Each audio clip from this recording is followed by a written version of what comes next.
E quem nos faz companhia na manhã de hoje é Alberto Pessina, CEO da Agromove Consultoria, para nos trazer um pouco mais desse panorama, dessas perspectivas, com tão pouco tempo, né, Pessina, para começarmos uma nova safra diante de inúmeros questionamentos que o produtor tem se feito, eu imagino, mas a gente tem aí um horizonte pelo menos positivo para começar essa nova safra. Seja bem-vindo, bom dia. Bom dia, Carla, tudo bem? Muito bom estar aqui com vocês aí. E vamos bater esse papo aí.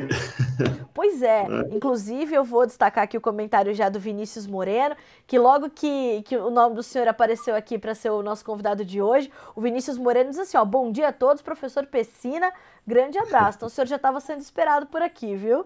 Opa, que gostoso. O Isso é Vinícius bom. é nosso aluno de mercado futuro aí, ele já está treinado. Isso é bom, isso é bom. Mostrando que o produtor vai buscando sempre essa educação financeira que é determinante.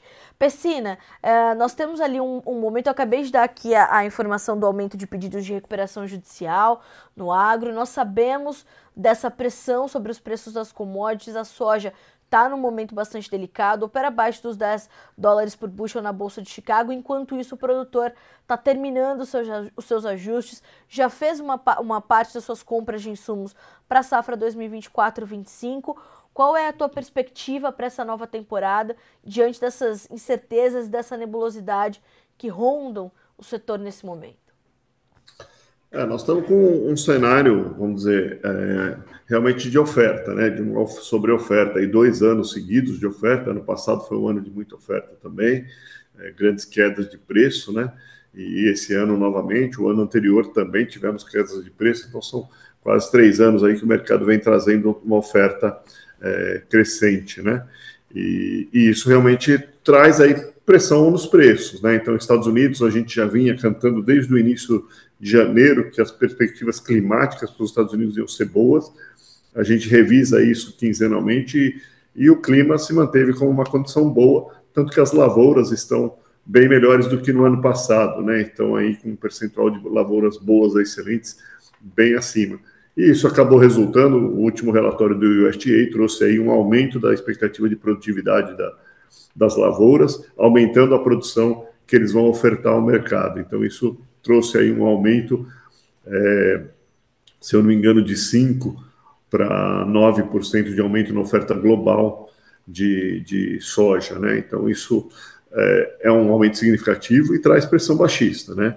O Brasil, olhando para frente, aí, os primeiros meses de plantio aí até dezembro, também são condições normais que a gente tem visualizado nas questões climáticas. Então, uma lavoura que vai diferente do ano passado, onde a gente teve problemas climáticos no início da lavoura, na formação das lavouras, esse ano espera-se uma boa condição climática.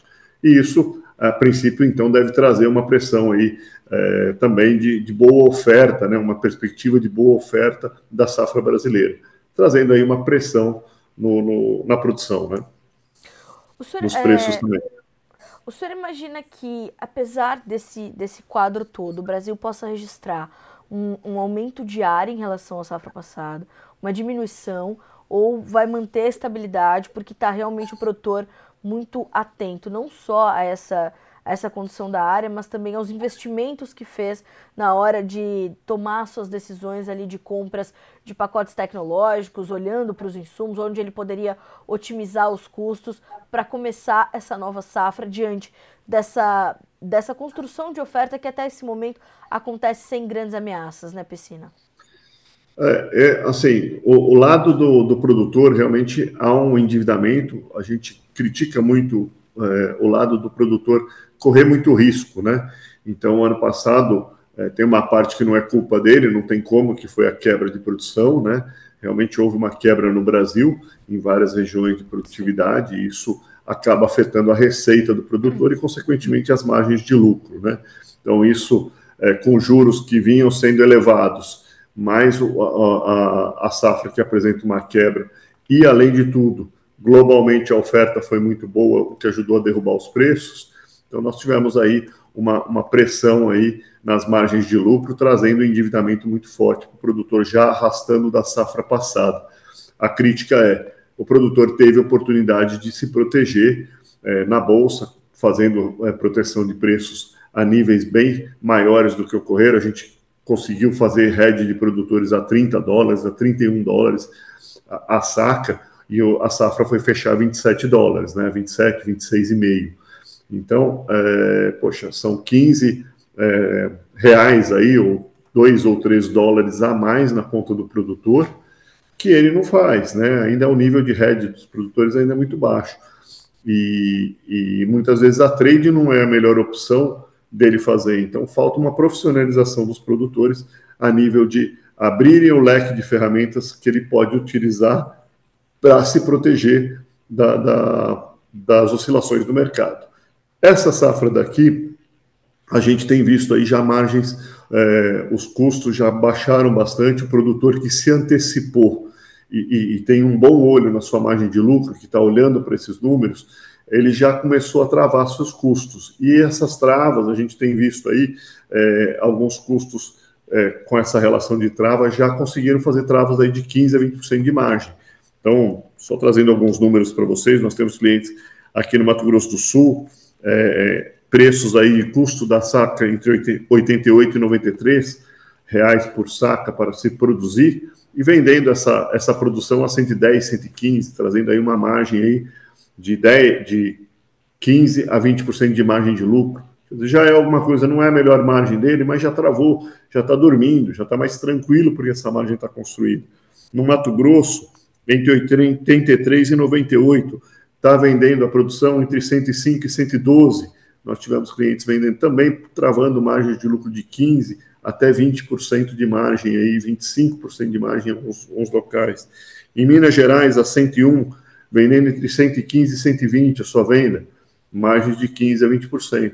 Então, não esperou, sabíamos que tínhamos esse quadro, quando a gente tem uma análise financeira boa, que nos dá uma antecipação desses custos, o que a gente deve fazer em termos de proteção de margem com os nossos custos, quais são nossas metas.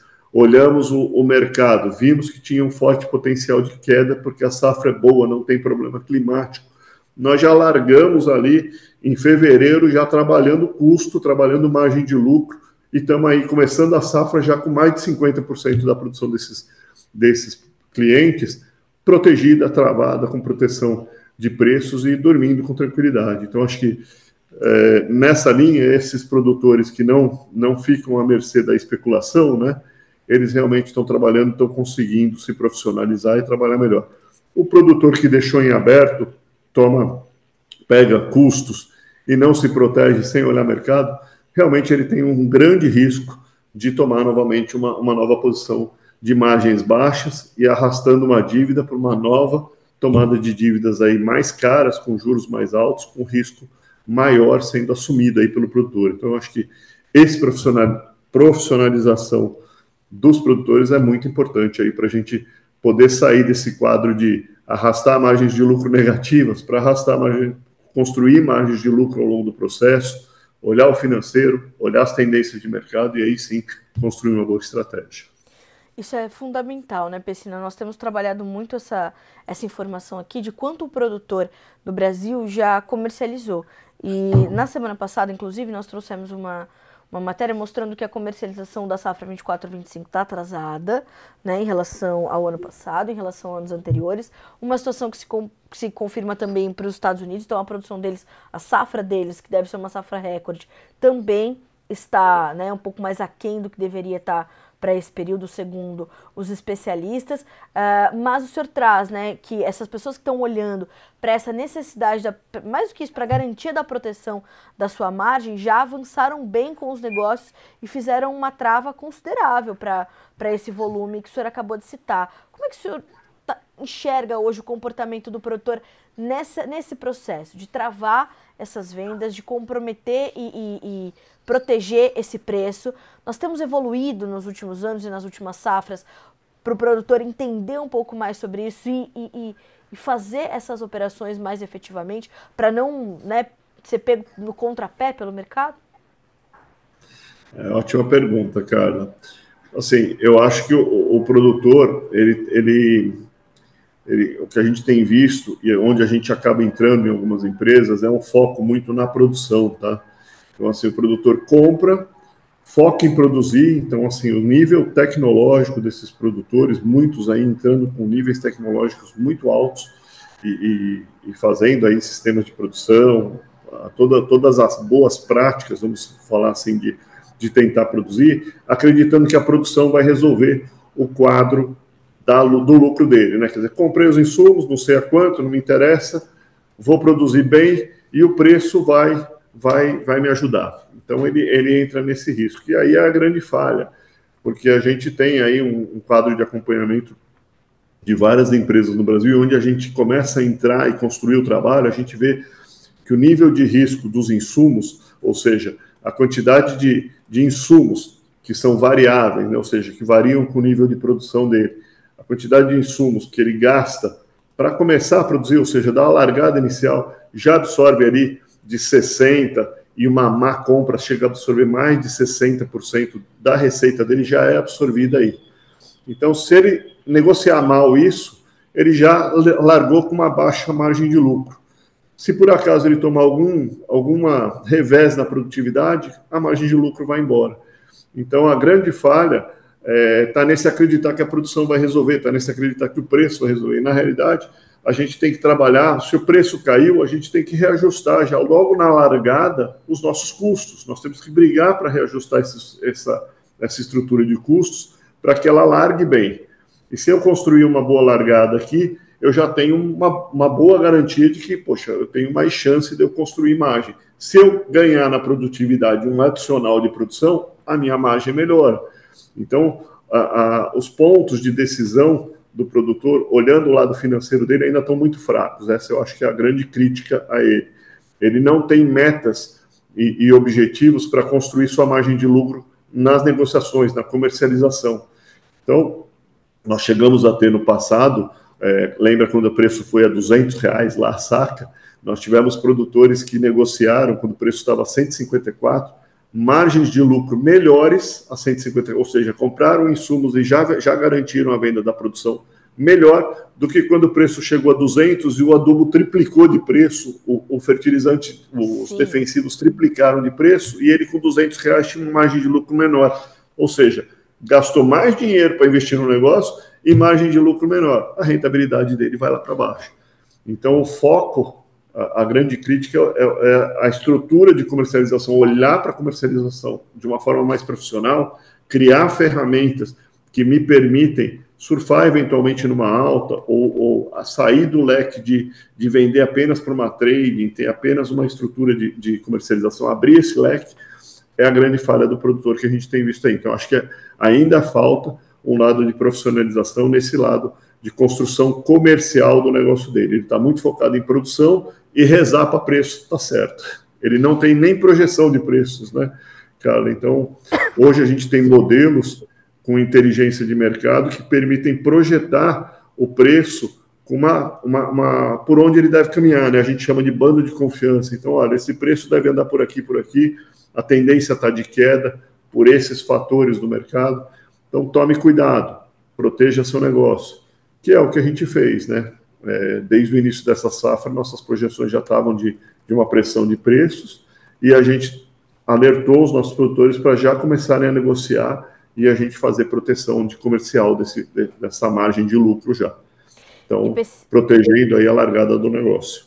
E, Pessina, é muito interessante observar como o Brasil é plural e como, claro, todas as regiões do Brasil que produzem soja, elas vão ter realidades, apesar de se assemelharem em alguns pontos, elas também vão ser muito distintas, em especial quando pensamos em margem, se a gente pensar nos custos logísticos, enfim, na condição climática. Nós temos aqui alguns comentários que são muito, acho que ilustram muito bem o que o senhor está dizendo, que é o seguinte, ó, de um lado nós temos aqui o Leandro Moura dizendo assim, ó, em Cristalina, Goiás, meu custo está em R$89, travado 40% na soja futura e NDF a 6,07 para agosto. Ele diz, espero ter margem de 22% a 30%. Na sequência, nós temos aqui a Ana Cláudia Nascimento, que diz assim, Carla, estou com produtores pensando em não plantar, o que também é bastante preocupante. E nós complementamos com o Leandro Denardim, Pessina, que diz assim, ó, bom dia, mas o risco climático, como no Rio Grande do Sul, limita muito o uso das ferramentas de proteção, porque pode não ter o produto no final. E realmente, esse é sempre um temor do produtor, né, Pessina? Como é que ele vai travar uma parte da sua safra e ali na frente ele pode não ter a soja para entregar, pode ter que passar por uma operação de washout, mas hoje existem ferramentas que lhe permitem mitigar os efeitos de tudo isso, não? Positivo. Então, excelentes perguntas, tá? Você vê aí a diversidade nas suas próprias perguntas, né, nos comentários do pessoal, a diversidade entre gente que já protegeu, tá com margem de lucro boa, gente que não protegeu e está pensando em não plantar porque demorou para tomar decisão, os preços caíram, ele não sabe o que fazer. Na verdade, os preços caíram, bate nos seus insumos, bate nos insumos para largar bem. Se não conseguir, realmente você tem um risco baixo. E a terceira pergunta, que é riscos climáticos, primeiro, está acompanhando. Do ano passado, a gente já sabia que o Rio Grande do Sul era uma região que tinha grande chance de ser afetada com riscos climáticos. Excelente. Não a chuva, né? A chuva realmente foi um excesso aí, né? Mas em termos de alguns problemas, a gente tinha perspectiva de que podia acontecer. Vamos lá. Como é que a gente protege isso, né? Como é que a gente pode montar proteções? Quando a gente vê um risco climático, primeira coisa, se você conseguir boas margens de lucro, às vezes o produtor ele não construiu capital, ou seja, caixa, para fazer uma proteção de preços. Então, ele não tem recursos para fazer a proteção e a proteção custa, né? Ela tem um custo para você fazer. Então, primeiro ponto, o produtor deve começar a construir um pouco de caixa, né? Ter uma reserva de caixa para usar outras ferramentas. Então, o que a gente faz com esses produtores, né? A gente começa a construir um pouco de capital para eles protegerem. Segunda parte, trabalhar bem a comercialização inicial, então a parte onde a gente consegue boas comercializações, a gente já protege mesmo na trade ou numa relação de barter, enfim, onde a gente consegue fazer uma boa trava, a gente já protege. E a parte do lucro, uma parte onde tem, que a gente não sabe se vai produzir, ou seja, poxa, para eu travar todo o meu custo, eu vou precisar de 50% da minha produção. Ok, protegemos com boa margem esses 50%. Eu tenho mais 50%, que a margem está boa, mas se eu vender na trade, eu não surfo numa alta, se eu tiver um problema climático, eu tenho que entregar soja. Então, o que eu faço? Você pode pegar essa outra parte e fazer uma proteção de um seguro de baixa na bolsa. Vai te custar, sim, mas o custo disso é barato, porque se eventualmente você tiver uma perda de produção, como você pagou um seguro, você não vai ter que entregar produção. O máximo que pode acontecer é você perder o preço do seguro. Então, você não vai ter que entregar produto como você ficou compromissado no caso da trading. Você tem que entregar o produto ou vai ficar devendo para a próxima safra. No caso do seguro, não. Você perdeu o valor do seguro. Poxa, mas quanto custa esse seguro? A gente tem feito aí coisas ao redor de $1,80 por 80 centavos de dólar, né? Por saca. Então, poxa, R$5 para você fazer uma proteção de um produto que vale 120, 115 reais, né? Você protege parte dele sem precisar entregar. Se der problema, você não precisa entregar. E você, se o preço subir também, porque deu um problema de safra, quebrou a safra e o preço subiu, você vai surfar na alta com essa modelagem de seguro de preços. Então, tá aí a falta de conhecimento do produtor. Ele não sabe que pode fazer isso, ele não monta uma estratégia para surfar em determinadas situações do mercado, ele não tem uma projeção e um risco do que ele está correndo de mercado, então ele fica sem saber o que fazer, acaba usando a única ferramenta que ele tem, é ligar na trading e fazer a proteção de preço. Então, e entregar produto, garantir entrega de produto. Então, ali ele não consegue, ele acaba ficando preso numa situação que vai complicá-lo mais à frente, ao invés de usar situações que iriam liberar a caixa dele. Você sabe, Pessina, que eu acho que, na minha modesta opinião e na minha pouca experiência, que essa é a discussão mais importante do agronegócio brasileiro nesse momento. Isso se estende, inclusive, a outras culturas como o milho, como o boi, como cana-de-açúcar, café, né? Eu acho que essa é a discussão mais importante que nós temos no agronegócio brasileiro nesse momento, porque é dali que os resultados vão sair para que a situação continue evoluindo e a gente possa atender demandas que estão sobre os ombros do Brasil, que são bastante robustas quando o assunto é produção de comida, de fibras, de energia, enfim. E nós temos o João Junqueira, por exemplo, pontuando aqui enquanto o senhor falava sobre essa situação. Existem proteções que não são de fato obrigações, dizendo aqui para o Leandro, como os papéis no mercado futuro, mas as opções podem ser um bom seguro em casos como esse, onde pode não ter a produção, como o senhor acabou de brilhantemente explicar. E o Paulo Mangusti traz também uma colocação que eu acho importante, que é olhar para outras culturas. Esse ano nós vimos que, por exemplo, alguns grandes grupos na última temporada descontinuaram algumas áreas de soja e plantaram o seu algodão antes, por exemplo, né? Ou enfim, vão ali tentando fazer estratégias também de cultivo para ir mitigando os efeitos, né, do clima e das perdas que tiveram na temporada anterior. E ele diz assim: bom dia, as precificações futuras são às vezes infundadas em diversas variáveis, porém estão olhando as alternativas de culturas, como a cana-de-açúcar, por exemplo. O produtor da minha região tem optado por isso em relação à soja. Eu vou pedir para o Paulo, inclusive, nos dizer de qual região ele fala conosco. Existe também esse movimento, Pessina, esse temor faz com que o produtor olhe para outras culturas e pode, às vezes, ter até um resultado inverso ou não? Primeiro, assim, a diversificação é uma excelente estratégia, tá? Então, você não ter um produto só, se você dilui o seu risco em diversas culturas, e isso é natural.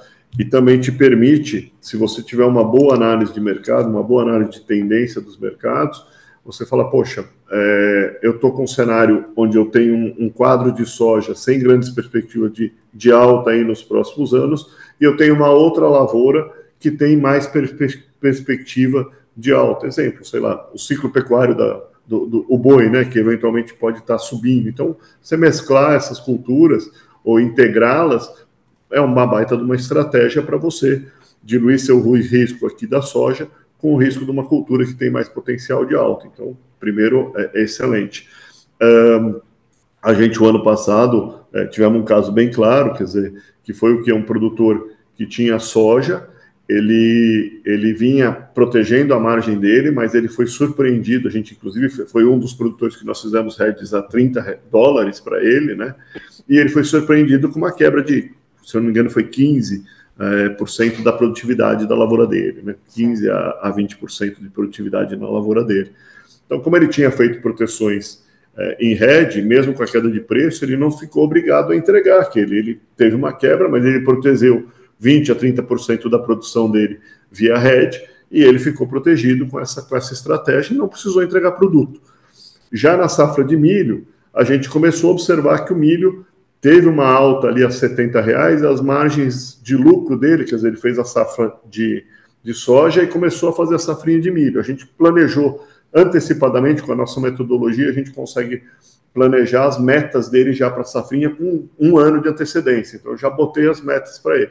Ele viu que ele estava tendo muito lucro quando o milho bateu a R$70 na bolsa. Chegou a bater R$74 lá em janeiro, mais ou menos dezembro, janeiro de 2023, né? Então, poxa, bateu 70, 73, eu falei, poxa, você está com dificuldade na soja, vamos garantir esse negócio no milho. E a gente começou a fazer proteção ali. Ele também aproveitou e tinha algumas estruturas, outros compradores que estavam dispostos a pagar um milho bom na região dele. Veja, esse cara está no Mato Grosso. Ele está fazendo um hedge lá no Mato Grosso, uma bolsa em São Paulo, a R$70. A gente fez a diferença, dava R$50 mais ou menos na região dele. Ele fechou todo o hedge dele, praticamente entre vendas no mercado físico e vendas no futuro, a R$50. Em média de 50, R$48 por aí. Os produtores que não fizeram isso, e a gente alertou diversas vezes nos nossos grupos, não fizeram isso, acabaram vendendo a R$36. Esse cara fez uma das melhores margens de lucro históricas. A gente tem mais de 6 anos de histórico de margem de lucro dele. Nós protegemos nas melhores margens de lucro dele. Então, veja, por usar uma segunda cultura, salvou o ano dele, porque na soja ele praticamente empatou o dinheiro. Quando ele fez a segunda cultura, a gente se aproveitou do momento, não deixamos aberto aquele momento, garantimos a margem porque era aquilo que ia fazer lucro para ele. E ele protegeu a margem e está dormindo tranquilo. Falou, poxa, tudo bem, perdi ali, mas aqui paguei minhas contas, não fiquei devendo para ninguém, estou com as minhas dívidas pagas em soja, apesar da minha quebra, não estou devendo para ninguém. E aqui no milho, eu estou 100% protegido, com lucro, gerei lucro no ano, vou pagar minhas contas, vamos para o próximo ano, vamos para o próximo desafio. Já estamos protegidos em mais de 50% da safra de soja com esse produtor da safra 24-25, né? Com preços aí ao redor de R$112 aí que foram feitas as proteções dele. Hoje, a soja lá nele está R$100. Pecina, alguma região em especial te preocupa quando nós pensamos nessas margens da soja e como elas podem se comportar durante esse período de plantio e desenvolvimento das lavouras, o comportamento do mercado em Chicago diante dessa nova safra de soja sendo produzida aqui no Brasil? Te preocupa, né, nesses próximos meses, nos meses onde a nossa safra estiver em andamento, alguma região em específico e algum momento em específico onde o produtor pode sentir um pouco mais? Olha, assim, a gente realmente o mercado caiu mais rápido do que a gente esperava. Meu algoritmo pegou, né, essa queda, ele tem conseguido trabalhar isso, mas ele caiu mais rápido, principalmente Chicago. Como eu mostrei aqui logo no começo da nossa entrevista, as margens aí em diversas regiões, quando bem trabalhadas, quando você tem foco do que você deve buscar na sua negociação, foram construídas. Então, quem trabalhou conseguiu construir. O problema está naquele produtor e não é uma região específica, porque esse ano não estamos vendo grandes problemas climáticos, pelo menos no Brasil ainda. Talvez a Argentina apresente algum problema, mas no Brasil ainda não. Então, se a gente não tiver nenhum problema climático, o problema realmente vai da comercialização. Tem excesso de produção, se o cara comprou mal e ficou em aberto na sua margem de lucro, ele tem um grande risco, e isso pode estar espalhado no Brasil, né? Não tem uma região específica. O que a gente tem visto em termos de negociações com as trades, a gente chama de diferencial de baixa. A gente tem um medidor que é o diferencial de base entre Chicago e quase todas as regiões do Brasil onde produz soja. Então a gente tem esse indicador. Esse diferencial da safra 24-25, ele está muito aberto. Então, às vezes, nós tivemos momentos onde era mais interessante você proteger esse diferencial, ou seja, as trades estão pagando muito pouco em relação ao preço Chicago para os produtores. Então, é mais interessante, nesse caso, você fazer uma proteção na bolsa do que você fazer uma proteção na trade. Por quê? Porque esse diferencial depois pode fechar, pode estar menor do que as trades estão pagando e você se beneficiaria. Essa diferença aí, para algumas regiões, ela chega a ser até R$10 por saca de diferença entre o que eles estão pagando e o que seria um diferencial médio para essas regiões. Sim. Então, estamos falando aí em R$10, R$10 é muito dinheiro, né? Se você faz uma estratégia em bolsa, você pode se beneficiar dessa construção do diferencial ou mudança do diferencial lá na frente. Se você faz a estratégia de venda na trade com diferencial de base baixo já, você não se beneficia mais, você já entregou o produto. Se você não compensar isso com uma estratégia em bolsa, você não se beneficia mais. Bom, Pecina, eu conversaria com o senhor aqui até meio-dia. eu ia estar aqui trazendo as perguntas do nosso público, mas vamos fazer o seguinte: vamos nos alinhar para o senhor estar mais vezes conosco aqui no Bom Dia Agronegócio e também em outros espaços aqui no Notícias Agrícolas, onde a gente pode se alongar um pouquinho mais no tempo. Mas eu quero muito lhe agradecer por orientações tão ricas para a nossa audiência, que nesse momento está se planejando. E para nós finalizarmos a nossa entrevista dessa quarta-feira, eu vou fazer uma última pergunta para o senhor. Como é que o senhor vê o caminhar das cotações na Bolsa de Chicago? Nós temos agora, inclusive, os contratos um pouquinho mais alongados voltando à casa dos $10 por bushel, com essas altas que estão se construindo aí desde ontem. E também, para finalizarmos, o comportamento dos prêmios aqui no Brasil para ajudar na formação desses preços e margens aqui nos nossos negócios no mercado nacional.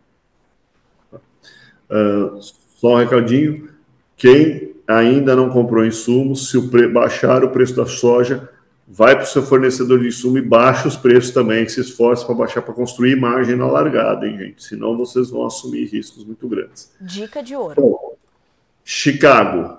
Chicago caiu bastante, dificílimo da gente dar um panorama aí certíssimo sobre Chicago. A gente trabalha com uma certa banda, inclusive estamos fazendo essa estrutura, né?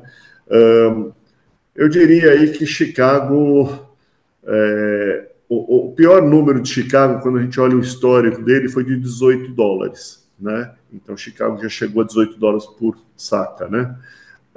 Se a gente pensar que nós chegamos aí a um Chicago de 21, eu diria que nós estamos muito próximos do fundo em Chicago. Um pouco assim, Denis lá no final pode ir a 18, mas está muito próximo do fundo. Então, você fazer uma venda com custo, eu tenho um cliente esses dias que ele não fez a venda mais alta, né? Eu falei, fazer a venda a $21 em Chicago, com os custos que você tem para fazer essa venda, você quase tem um potencial de ganho em Chicago muito pequeno para se proteger da baixa. Então, quem não fez, é melhor você brigar com o seu fornecedor e tentar garantir a margem de lucro do que você tentar fazer um hedge na bolsa hoje, porque está caro. Quanto aos prêmios, a gente tem ouvido um pouquinho, já melhoraram bastante no disponível, né? Os prêmios estão quase já acima da média, estão melhores do que a média histórica, os prêmios Chicago no disponível. E um dos motivos aí, a gente não tem todos, mas é que o ano passado tivemos muitos benefícios em Chicago, né? Incentivos e pagando bem na soja Chicago por causa do biodiesel, que eles estavam incentivando o uso da soja. Parece que esse ano eles diminuíram as políticas de incentivo do uso da soja no biodiesel, abriram para outro leque de óleos vegetais, né, ou óleos até mesmo animais. Então eles abriram esse leque e isso fez com que os benefícios, aí, o preço mais alto pago na soja Chicago que aconteceu no ano passado e que diminuiu e que abriu nossos prêmios, né, talvez esse ano nós vamos conseguir prêmios um pouco melhores do que o ano passado para a próxima safra. Então, se isso se confirmar, essas políticas continuarem sendo mantidas, pode ser que a gente tenha prêmios prêmios mais justos, né, para Chicago do que a gente teve no ano passado. Então, essa seria uma perspectiva aí. Bom, Pessina, mais uma vez quero muito lhe agradecer pela companhia, por aceitar o nosso convite. E o senhor estará com certeza mais vezes conosco aqui no Notícias Agrícolas para continuarmos trazendo essas informações. Obrigada mais uma vez, uma ótima quarta-feira para o senhor, um abraço e até a próxima. Muito obrigado, Carlos, foi um prazer estar com vocês. Quem tiver interesse aí, siga a gente nas redes sociais, temos no Instagram, Agromove, você procurando aí, você vai encontrar o nosso site, nosso Instagram, e lá a gente acaba publicando alguma coisa também para ajudar vocês aí nos pensamentos estratégicos. É verdade, conteúdo de excelente qualidade como sempre. Obrigada, Pessina, ótima quarta-feira para o senhor, bom trabalho e até a próxima. Muito obrigado, Carla, pela oportunidade e tamo junto, pode me chamar aí. Combinado. Bom dia.